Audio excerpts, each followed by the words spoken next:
भाई पूना मार्केट की तो बात ही अलग है यार। देखो भीड़ इतनी है, गाड़ियाँ निकलने को जगह नहीं है। देखो कैसे गाड़ियाँ लगी हुई है। ठीक है, ये दुकान है।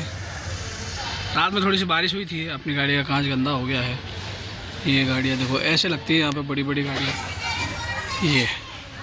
ये हाल है मार्केट का।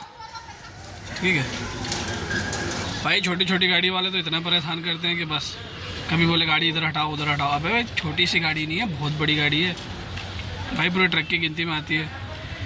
और बोले कभी इधर हटाओ कभी उधर हटाओ, कभी ये लगाओ। अरे भाई किसी की बोरी वोरी पे चढ़ गए तो तुम हमारे ही माथे आ जाओगे यार। और गर्मी तो भाई पूना में क्या ही कहना पड़ रहा है यार, गर्मी तो ख़तरनाक वाली होती है। तो भाई यही सीन है यार यहाँ का। और बारिश में तो भाई पूरा कीचड़ कीचड़ हो गया है यार, उतरने का मन नहीं करता यार।